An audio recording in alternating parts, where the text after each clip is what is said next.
Evangelho de João, capítulo 7, versículo 2. O povo da paz e vida é um povo estudado na palavra. Eu gosto muito porque o nosso povo conhece mesmo. Se você quiser se aprofundar nas escrituras, então você está no lugar certo. Acharam?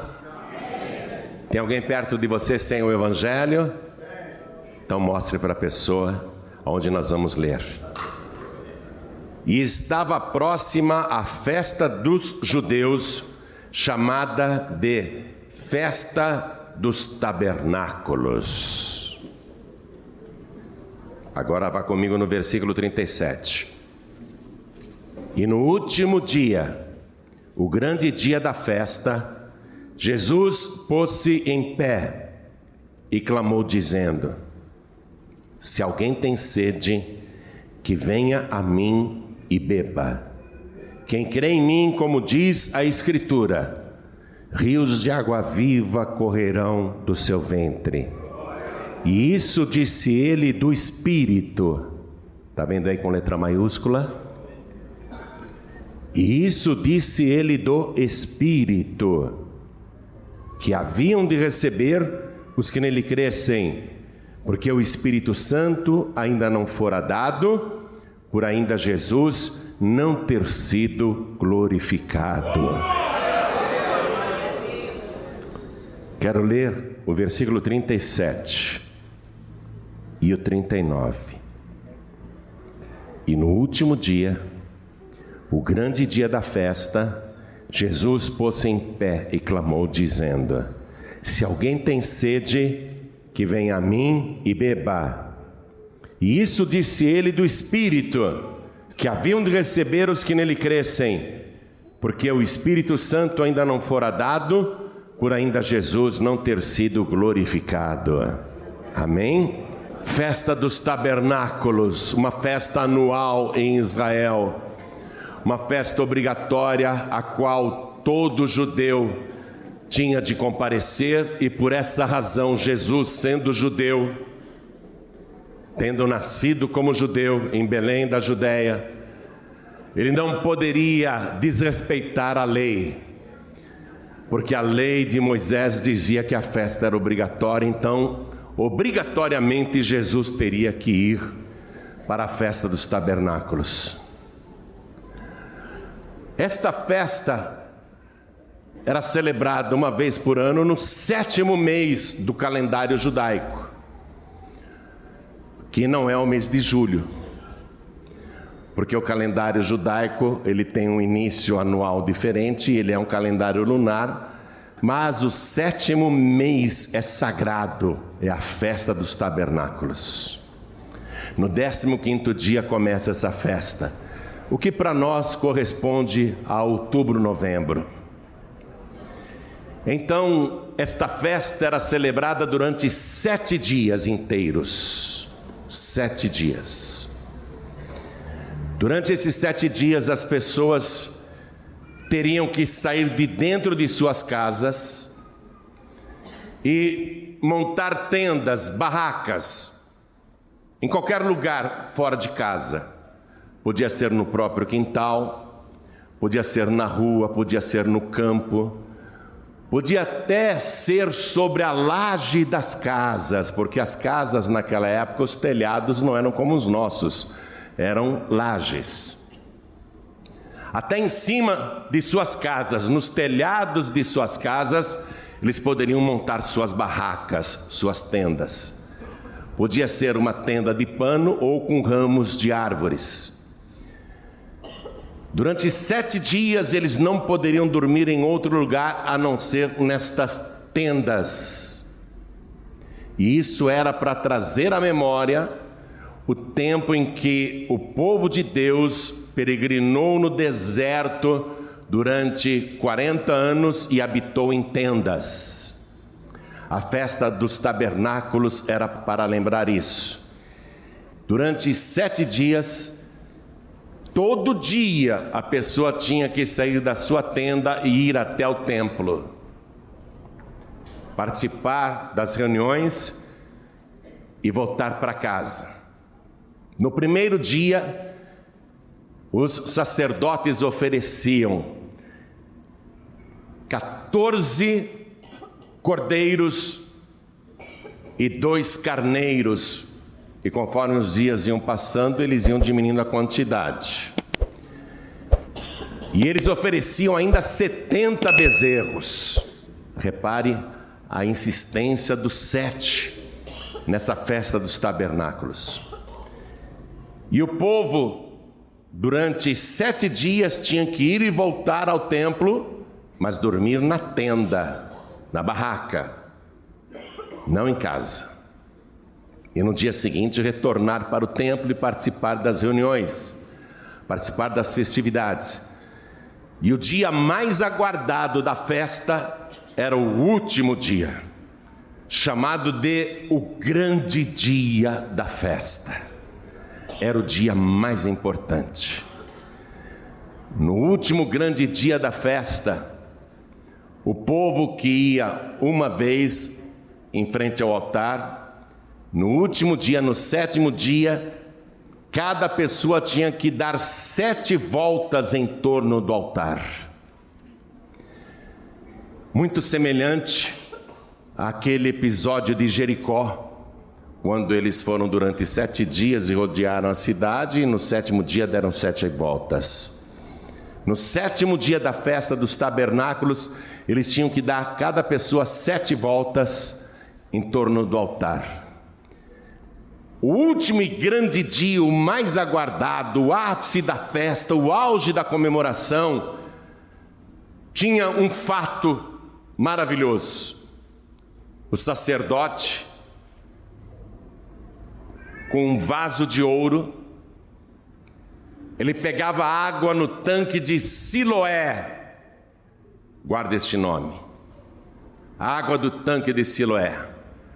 Aí ele ia até o altar e com aquele vaso de ouro cheio de água do tanque de Siloé, ele derramava toda a água. Aquilo era uma oferta e ao mesmo tempo o povo estava querendo que Deus enviasse, após a festa, a chuva temporã para que eles pudessem plantar. Então havia um propósito na festa. Eles queriam uma próxima colheita muito abençoada. E no 8º dia as pessoas apresentavam também mais ofertas, mas aí essas ofertas eram para agradar a Deus e não por causa da festa dos tabernáculos.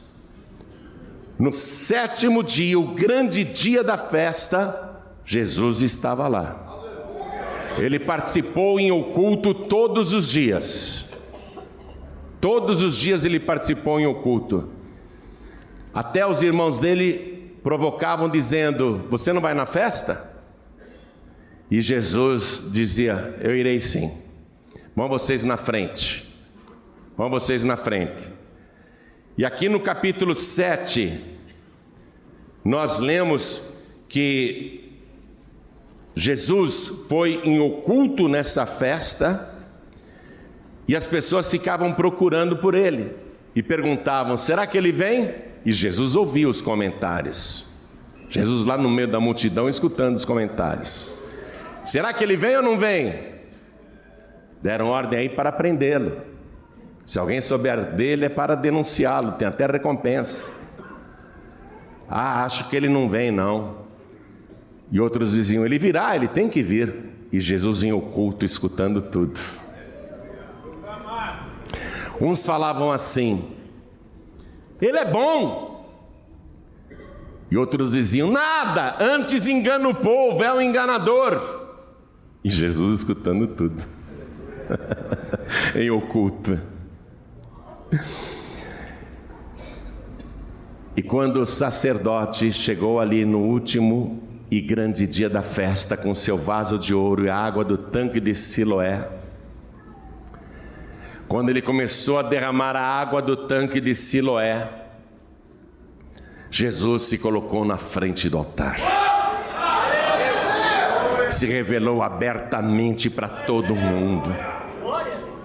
Algumas pessoas já sabiam que ele estava lá, mas a multidão, de um modo geral, não. Por exemplo, aqui, nesta multidão, eu sei que Jesus está em oculto no nosso meio. Eu sei que Ele está aqui. Outros não sabem, mas nesse momento Jesus está se revelando para você também. Hoje todo mundo vai ver a glória e a presença do Senhor. No último e grande dia da festa, Jesus se coloca na frente do altar, atrás do sacerdote derramando a água do tanque de Siloé. Jesus se põe na frente, de pé. Todo mundo vê Jesus. Olha, não querem prender Jesus? Olha ele aí. Aí Jesus abre os braços e Ele faz esse convite para todo mundo ouvir. Se alguém tem sede, que venha a mim e beba. Quem crê em mim, como diz a Escritura, rios de água viva fluirão de dentro do seu ventre. E a multidão escutou isso. Jesus, de braços abertos, fazia uma referência à sua futura posição na cruz. Quem tem sede, que venha a mim e beba. Enquanto o sacerdote ficava derramando a água do tanque de Siloé, o povo era obrigado a gritar várias vezes: Hosana! Hosana! Pega uma caneta para você anotar o que eu vou te passar. Essa palavra Hosana, ela vem do hebraico roxa. Escreve aí, do hebraico roxa, que significa salva. E a partícula na, Hoshana, que significa rogamos. Então, quando o povo ficava gritando: Hosana! Hosana! Hoshana! Hoshana! Hoshana! Salva, salva, nós te rogamos! Salva, salva, nós te rogamos! Água sendo derramada. O povo lembrando da peregrinação dos seus antepassados no deserto, com sede, caminhando em direção a uma promessa, a terra prometida. O povo sedento, peregrinando no deserto 40 anos, atrás de uma fé. Vamos entrar na terra prometida. O povo se lembrando disso tudo. Hosana! Hoshana! Hoshana! O povo, naquele momento, escutou Jesus abrir os braços. E você sabe qual é o nome hebraico de Jesus? Muita gente sabe. Yeshua. Esse é o nome original de Jesus. Yeshua. Jesus é a forma ocidental, grega, conhecida no mundo todo, no mundo gentílico, mas o nome hebraico de Jesus, o nome que ele recebeu quando nasceu, é Yeshua. E o nome Yeshua, em hebraico traduzido, quer dizer Deus Salvador.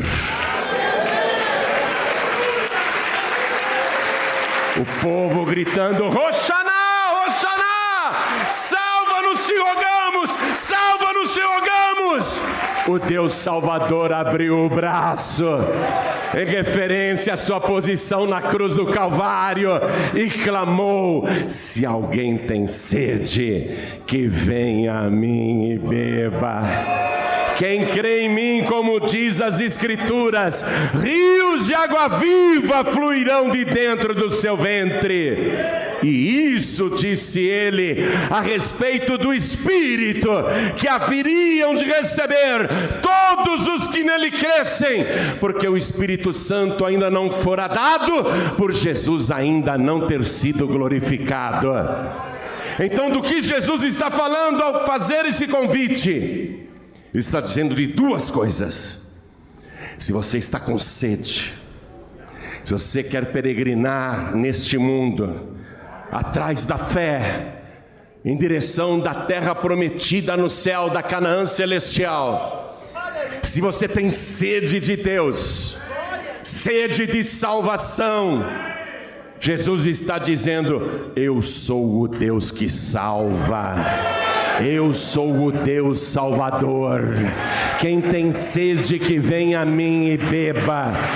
E Jesus complementa: e depois da salvação, eu vou te dar do meu Espírito Santo, para que nunca mais você tenha sede, para que nunca mais você tenha aflição como tem agora. Porque ainda que no mundo você passe por aflições, tenha bom ânimo, porque eu venci o mundo. As pessoas ouviram Jesus falar isso, e soou como heresia. Mas naquela festa dos tabernáculos, Jesus estava dizendo que Ele é o Siloé. Anote aí, palavra Siloé, a tradução dela. Siloé significa o enviado. O enviado. Nesta festa dos tabernáculos, Jesus conversando com algumas pessoas, com pequenos grupos, antes daquele grande dia, ele vai citar várias vezes que ele é o enviado. Por exemplo, ainda no capítulo 7 de João, versículo 18, Jesus falou para um grupo pequeno de pessoas: quem fala de si mesmo busca a sua própria glória, mas o que busca a glória daquele que o enviou, passe um traço aí, a glória daquele que o enviou. Esse é verdadeiro e não há nele injustiça. Versículo 28, clamava, pois, Jesus no templo, ensinando e dizendo: vós me conheceis e sabeis de onde sou. Eu não vim de mim mesmo, mas aquele que me enviou, passe um traço, aquele que me enviou, é verdadeiro, o qual vós não conheceis. Mas eu conheço-o, porque dele sou e ele me enviou. Passe de novo um traço aí, ele me enviou. Versículo 33. Disse-lhes, pois, Jesus: ainda um pouco de tempo estou convosco e depois vou para aquele que me enviou. Passe um traço aí, enviou. Na festa dos tabernáculos, quando a água do tanque de Siloé era derramada no altar, e a palavra Siloé significa enviado, Jesus deixou claro várias vezes que Ele é o enviado de Deus. Veja comigo o Evangelho de João capítulo 3, versículo 17. Porque Deus enviou seu Filho ao mundo, não para que condenasse o mundo, mas para que o mundo fosse salvo por Ele. Deus enviou seu Filho ao mundo. Deus enviou. Ele é Siloé. Água do tanque de Siloé. Jesus é o enviado. Quando Jesus fez essa pregação e revelou que Ele é o enviado, que Ele é Siloé, parece que até os seus discípulos não acreditaram muito. Depois desta festa, Jesus estava caminhando com seus discípulos e no caminho tinha um cego de nascença. E Jesus apontou para o cego. Os discípulos perguntaram: Senhor, ele nasceu cego. Quem pecou, ele ou seus pais, para que nascesse cego? Ora, como que alguém poderia pecar para nascer cego? Eles estavam pensando em vidas passadas? Era essa a ideia. E como seus pais pecaram? Foi um castigo o bebê ter nascido cego? Os discípulos querem uma resposta. Senhor, quem pecou? Ele ou seus pais para que nascesse cego? Jesus disse: nem ele pecou, nem seus pais pecaram, mas foi assim para que se manifestem nele as obras de Deus. Convém que eu faça a obra daquele que me enviou. Quero que você passe um traço aí. Quero que você passe um traço. Capítulo 9, versículo 4. Jesus diz: convém que eu faça as obras daquele que me enviou. Passe um traço embaixo de me enviou. Ele quer convencer os discípulos que ele é Siloé, que ele é o enviado de Deus. Porque só ficar falando eu sou o enviado, eu sou o enviado, muita gente duvida. Jesus, olha o que ele vai fazer aqui com esse cego. Primeiro ele esclarece os discípulos: convém que eu faça as obras daquele que me enviou enquanto é dia, a noite vem quando ninguém pode trabalhar. Enquanto estou no mundo, sou a luz do mundo. E dizendo isso, cuspiu no chão e fez um lodo, e com aquele barro ele untou os 2 olhos do homem cego de nascença e disse: levem ele, e você vai lá no tanque de Siloé e lava-te. Vai no tanque de Siloé. O que quer dizer Siloé? Então acompanhe comigo aqui no versículo 7. E disse-lhe: vai, lava-te no tanque de Siloé. E o próprio evangelho dá a tradução, que significa o enviado. Está assim no teu evangelho? Que significa o enviado. Foi, pois, e lavou-se e voltou vendo.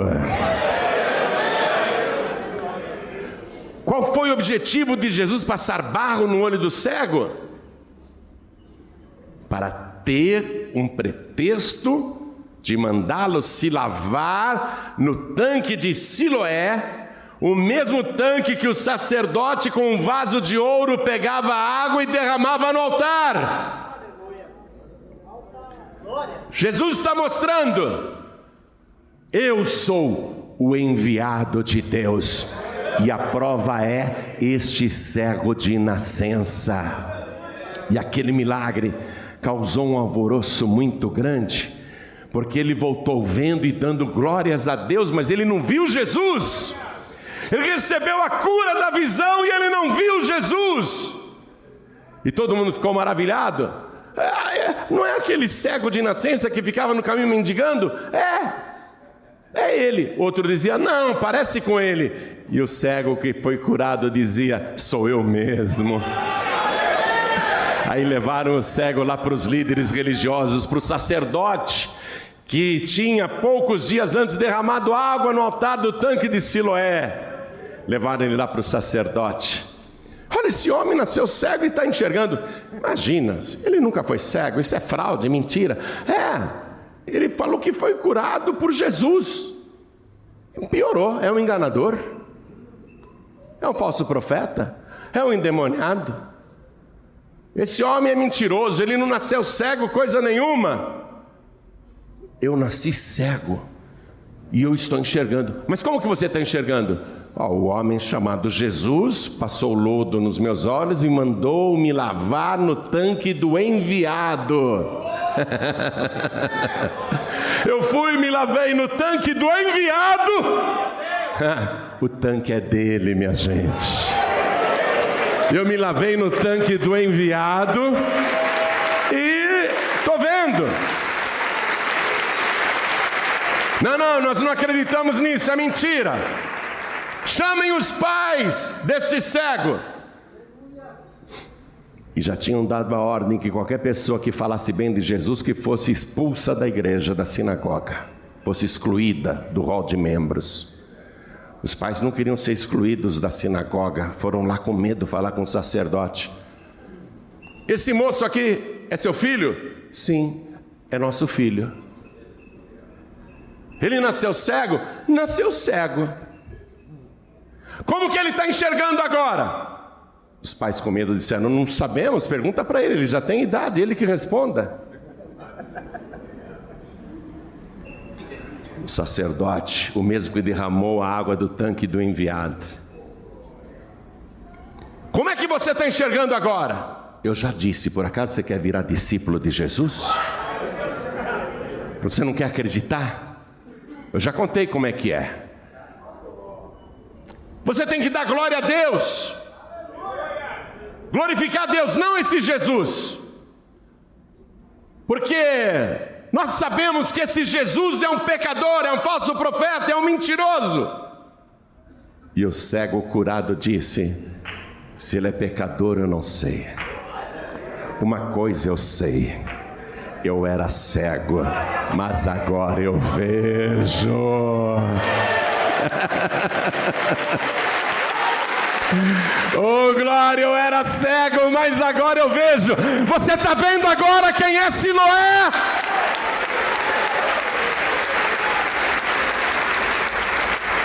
Está vendo agora quem é Jesus? Sabe qual é a coisa maravilhosa da festa dos tabernáculos? É que eles habitavam em tendas, e lá no deserto, os antepassados que moraram em tendas por 40 anos, eles tinham no meio das tendas, no meio do acampamento, com milhares e milhares de barracas, eles tinham bem no meio do acampamento o tabernáculo de Deus. E Deus disse: vocês vão me fazer um tabernáculo e eu vou habitar no meio de vocês. E quando o sacerdote pegava o vaso de ouro para derramar a água do tanque de Siloé, é uma transformação que está aí ilustrada, uma transformação, porque sem Siloé você é um vaso de barro, você é um caco, você é um vaso sujo. Mas quando você crê em Jesus Cristo e recebe a água de Siloé, Ele não apenas te lava, te purifica, te limpa, mas Ele opera uma transformação na tua vida. Você era um vaso de barro e se transforma num vaso de ouro para a glória de Deus. Em outras palavras, sem Siloé você era criatura, mas com Siloé você se torna filho do Deus Altíssimo. E o que é melhor? Quem crê em mim, como diz a Escritura, rios de água viva fluirão de dentro do seu ventre. E isso disse ele a respeito do Espírito Santo, porque o Espírito Santo ainda não fora dado, por Jesus ainda não ter sido glorificado.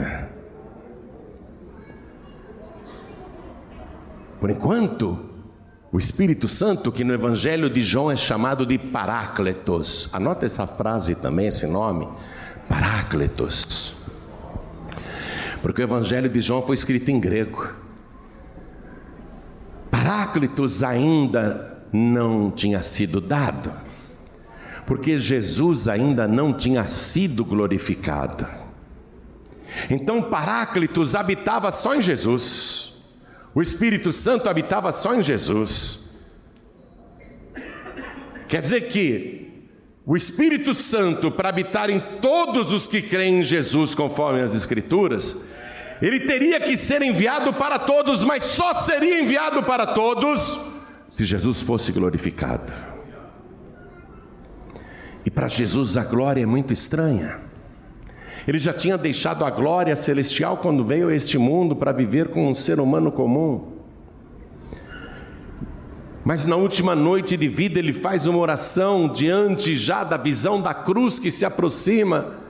Antes de ser preso, ele ora: Pai, é chegada a hora de o seu filho ser glorificado.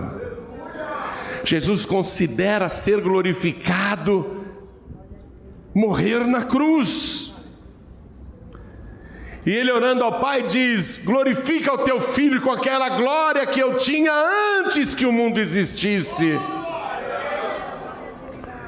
Aí Jesus vê a cruz como glória. Ele vê aquela coroa de espinhos como a coroa de um rei.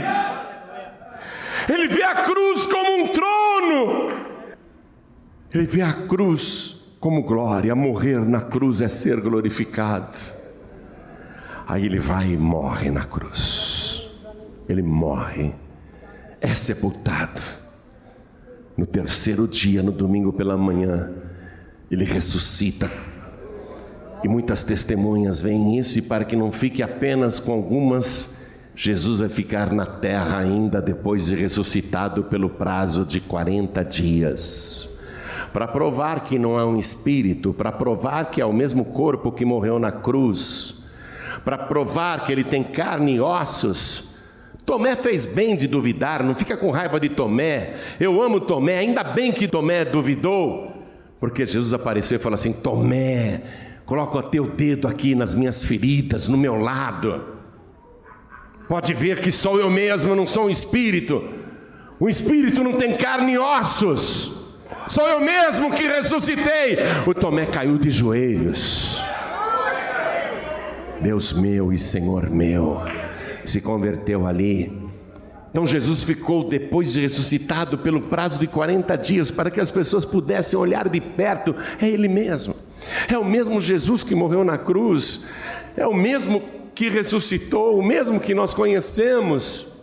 Estou esclarecendo isso para você não cair na cilada das religiões que dizem a incoerência de que ele ressuscitou em espírito. Como que alguém poderia ressuscitar em espírito? Então seria uma fraude. Jesus seria mentiroso porque ele disse: um espírito não tem carne e ossos como vedes que eu tenho. Estou te esclarecendo para você não ser enganado por falsas religiões, por seitas que vão de porta em porta te oferecendo curso grátis, ensinando essa heresia. Jesus ficou 40 dias ali, comendo com eles, bebendo com eles, convivendo com eles de novo, dia e noite, 40 dias, para provar que era o mesmo que tinha morrido na cruz e que agora estava vivo, tinha ressuscitado. 500 pessoas eufóricas acompanham Jesus até o Monte das Oliveiras. 40 dias depois da sua ressurreição, acompanham Jesus até o Monte das Oliveiras, e Jesus dá as últimas instruções: ide por todo o mundo, pregai o evangelho a toda criatura. Quem crer e for batizado será salvo, mas quem não crer será condenado. E estes sinais seguirão os que crerem: em meu nome expulsarão os demônios, falarão novas línguas, pegarão em serpentes, e se beberem alguma coisa mortífera não lhes fará dano algum, e colocarão as mãos sobre os enfermos e os curarão. E enquanto Jesus dizia isso, ele falou: ficai em Jerusalém, até que do alto sejais revestidos de poder. Aí ele começou a subir suavemente: fiquem em Jerusalém, porque João batizou com água, mas vós sereis batizados com o Espírito Santo não muito depois destes dias. E ele foi subindo e falando e se despedindo, e os discípulos olhando ele subir até desaparecer nas nuvens dos céus. Ninguém mais viu Jesus, sumiu nas nuvens. Mas eu posso imaginar, há uma velocidade maior do que da luz. Ele entrou na glória. Traz nele as marcas da crucificação, traz na testa os sinais da coroa de espinho, traz nos pés as marcas dos cravos, traz no corpo as cicatrizes, as marcas dos açoites. E ele é o único ser humano, vou ampliar a visão, ele é a única pessoa no universo que entra lá na glória com carne e ossos. É um espanto. Todo o céu estava aguardando a chegada dele, assim como nós estamos aguardando a volta dele aqui na terra. O céu estava há 33 anos e meio sem Jesus. Estão ansiosos esperando por Ele. Corredores de anjos, arcanjos, querubins e serafins. As 4 criaturas, os 24 anciãos. Todo o céu se prostra diante dele. E ele entra em direção e caminha até o trono do Pai. Quando ele chega diante do Pai, ele recebe a compensação de todo o sofrimento. Ele se assenta à direita de Deus. E isso no 49º dia depois da sua ressurreição, ele se assenta ali no trono, é entronizado, e naquele momento, não uma coroa de espinhos, naquele momento, ele é glorificado com uma coroa de poder. Ele é glorificado, todo o céu começa a louvar. E Paráclitos, o Espírito Santo, o Espírito de Deus que está ali, naquela hora, troca de lugar com Jesus Cristo. Você estava na terra e eu aqui. Agora, por causa da tua vitória, por causa da tua glorificação, eu estou indo para a terra. E vou habitar em cada pessoa que crer em ti, como diz a Escritura. E Paráclitos desceu no dia de Pentecostes. E 120 pessoas estavam na igreja. Era para ter 500. Era para ter 500, mas só tinha 120 naquele momento. Mas as 120 que estavam ali orando, sem saber de nada do que estava acontecendo na glória, que estava ali louvando, dando testemunhos, contando milagres e bênçãos, experiências com Jesus. Os 120 que perseveraram ali em oração, que não imaginavam nada do que estava acontecendo. De repente eles ouvem o barulho de um som, como se fosse de um vento. Como se fosse de um vento. Eles ouviram um som, não era um vento, porque não ventava lá dentro. Eles ouviram um som como de um vento veemente, impetuoso, que encheu toda a casa.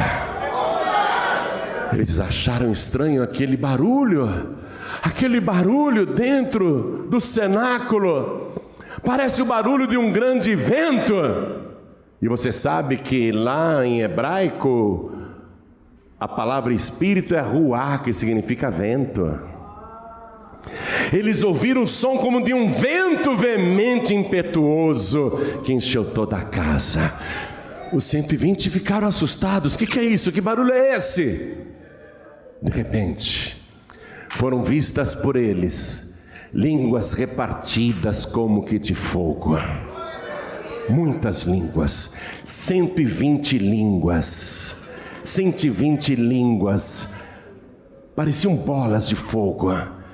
Aquelas 120 línguas de fogo vieram e pousaram sobre cada um deles, e naquele momento, cada um foi cheio do Espírito Santo e começou a falar em outras línguas, conforme o Espírito Santo concedia que falassem.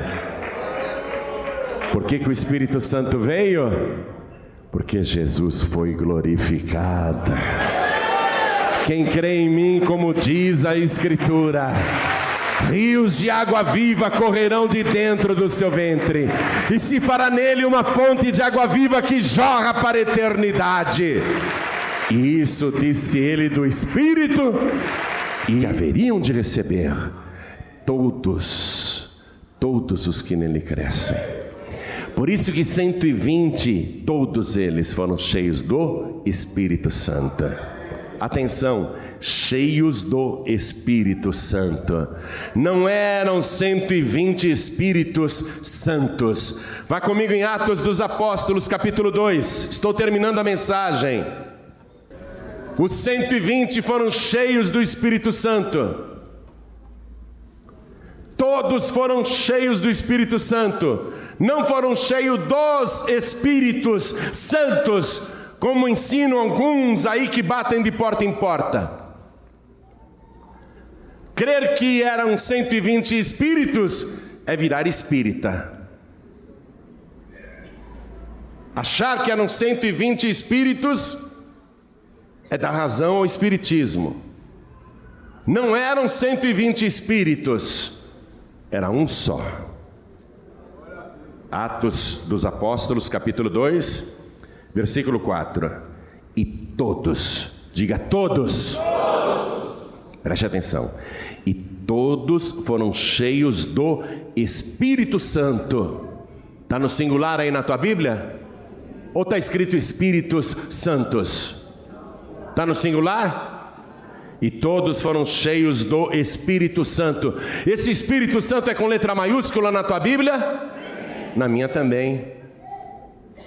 E começaram a falar em outras línguas conforme o Espírito Santo.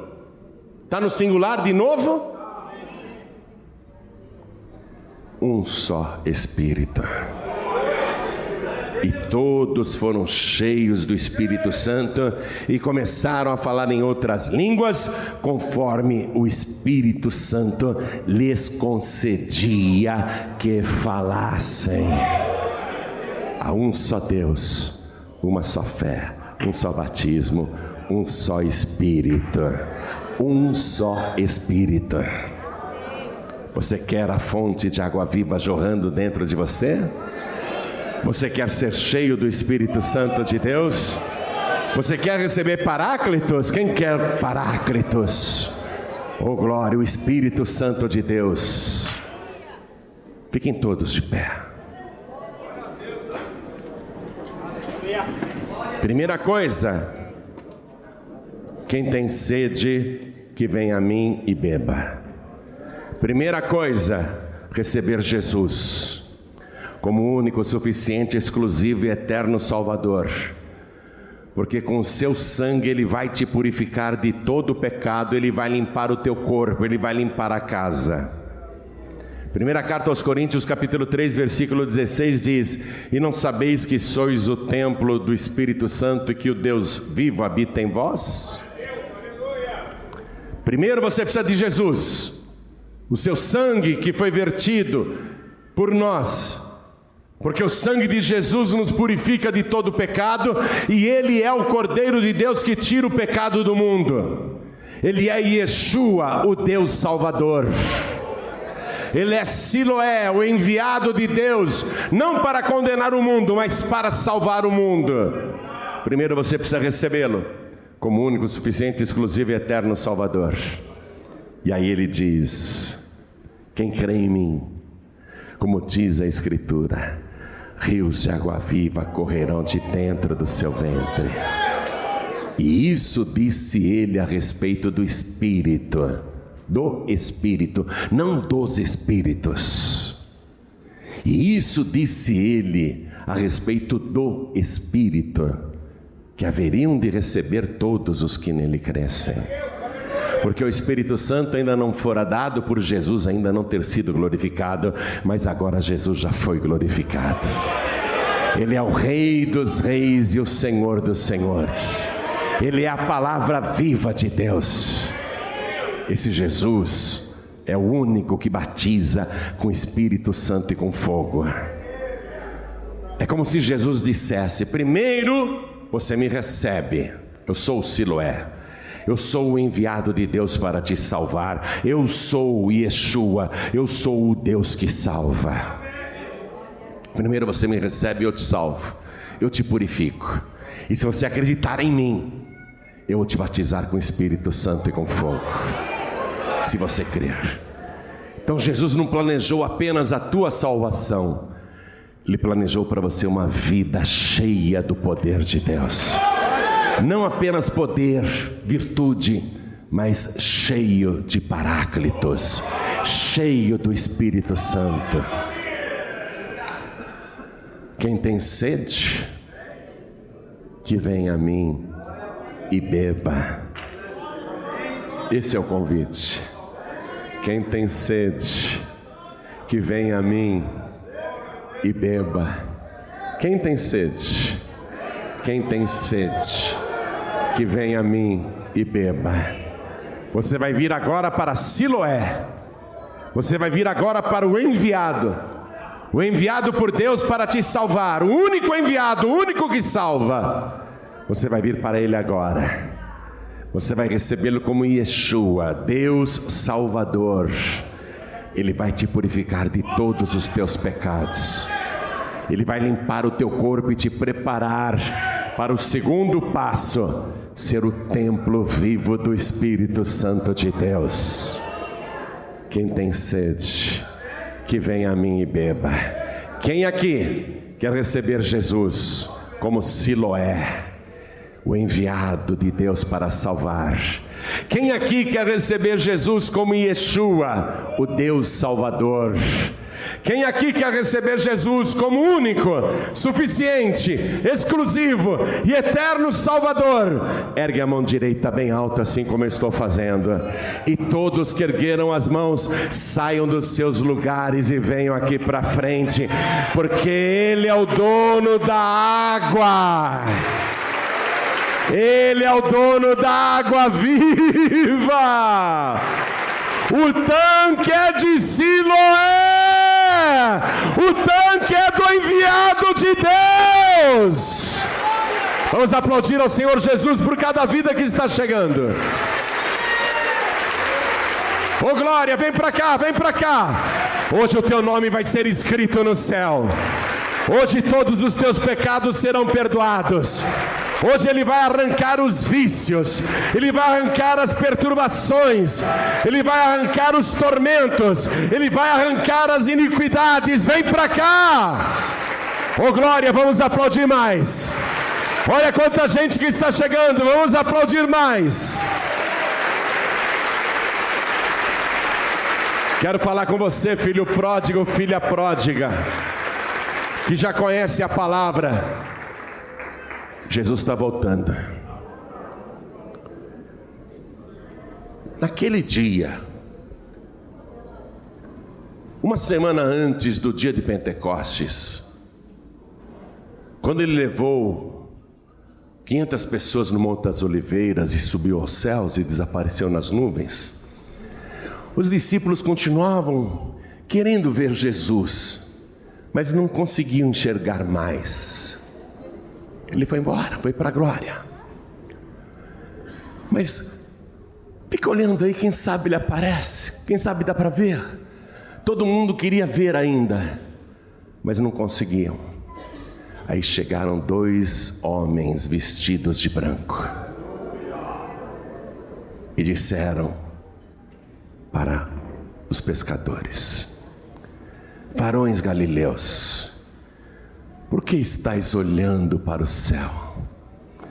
Esse mesmo Jesus, preste atenção, esse mesmo que morreu na cruz, esse mesmo que ressuscitou dos mortos, esse mesmo que subiu aos céus, esse mesmo Jesus que entre vós foi recebido em cima nos céus, um dia Ele há de vir, um dia Ele há de voltar. Assim como para o céu os vistes subir, Ele vai voltar. Ele vai voltar. E esse dia está muito próximo. Não é hora de você desviar. Não é hora de você sair da igreja. Não é hora de você se perder ou ir para o mundo. Aliás, nós estamos vivendo uma época prevista também na palavra. Quem é santo, santifique-se mais ainda. Quem é sujo, suje-se mais ainda. É essa época. É essa época. Por isso que você está vendo tantos escândalos no Evangelho. Tanta enganação, tanto falso profeta, tanta gente falando de Deus e de Jesus, mas eles não têm nada de Deus e de Jesus. O Deus deles é Mamon. Por isso que você está vendo tudo isso acontecendo aí. E piorando, e piorando, e piorando. Filho pródigo, filha pródiga, não pense você que haverá restauração ou salvação de última hora. se você não vier agora para Jesus, se você não voltar agora para Jesus. Estou falando com você, filho pródigo e filha pródiga. Estou falando com todos que estão sem igreja e com todos também que estão brincando de seguir a Deus. Não é hora de você levar a fé na brincadeira. Não é hora de você deixar a fé por causa de coisas deste mundo, ou se dividir. É a hora de você voltar para Deus. É a hora de você se apegar com Deus. Sai do teu lugar agora, filho pródigo. Sai do teu lugar, filha pródiga. Vem aqui para frente. É com você que o Espírito está falando. Olha, eu estou cheio do Espírito hoje. Quem está falando com você não é homem, não, é o Espírito de Deus. Se hoje ouvirdes a sua voz, não endureçais o vosso coração. O Espírito Santo está falando com você. Vem para cá. E vamos aplaudir ao Senhor Jesus. E a igreja deve se alegrar por cada filho pródigo que está voltando. Vem, vem, vem. Vem, vem. Sai do teu lugar, vem. Pastor João Ribe, eu quero pedir perdão a Deus. Eu quero que Ele me purifique. Eu quero voltar para casa hoje totalmente restaurado, restaurada. Sem acusações, sem sentimentos de culpa. Pastor João Ribe, eu quero voltar para minha casa hoje sem nenhum pecado. Então você que está sentindo esse desejo, sai do teu lugar e vem aqui para frente também. Porque o sangue de Siloé, o sangue do enviado, te purifica de todo o pecado. Vem para cá. Vem para cá, vamos aplaudir mais. Quero falar com você que está assistindo essa mensagem pela TV, ou ouvindo esta mensagem através do rádio. Quero falar com você que está até pela internet nos acompanhando. Quer entregar a vida para Jesus ou voltar para Jesus agora? Se ajoelha ao lado do teu televisor, se ajoelha ao lado do teu computador, se ajoelha aí ao lado do teu rádio. Porque nós vamos orar agora. Vamos dobrar nossos joelhos diante do altar. A igreja continue de pé. Se mais alguém quer aproveitar e vir, aproveite. Coloque a mão direita sobre o teu coração. Olha, você que está em trânsito e não tem como se ajoelhar porque está dirigindo, ou está dentro de um trem, ônibus, metrô, comboio, mas quer entregar a vida para Jesus, com a mão direita sobre o teu coração, todos orem assim comigo. Meu Deus e meu Pai, eu ouvi a tua palavra e eu estou de joelhos, porque eu creio em Jesus, como diz a Escritura. Eu creio que Ele é Siloé, o enviado pelo Senhor para me salvar. Eu creio que Jesus é Yeshua, o Deus Salvador. Eu creio em Jesus, como diz a Escritura, porque eu creio que Ele batiza com o Espírito Santo e com fogo. E eu quero levar aqui na terra uma vida vitoriosa contra o pecado. E quero levar uma vida cheia do Teu Espírito Santo, porque eu creio em Jesus, como diz a Escritura, que Ele vai voltar. E quando Ele voltar, eu quero estar na Tua presença. Meu Deus da glória, me purifique agora com o sangue de Jesus e transforma o meu corpo no templo vivo do Teu Espírito Santo e me enche com a Tua presença, me enche com o Teu poder e não me deixe voltar atrás, não me deixe desistir, não me deixe desviar, não me deixe esfriar, mas me sustenta com Teu Espírito Santo na Tua presença, porque eu quero perseverar até o fim. E este fim, tanto faz, pode ser o dia da minha morte ou o dia do arrebatamento, mas eu estarei na tua presença. Eu não desistirei, eu não voltarei atrás. Eu vou te servir todos os dias da minha vida, não apenas agora, mas também por toda a eternidade. Em nome de Jesus, o meu único, suficiente, exclusivo e eterno Salvador, para todos sempre. Amém.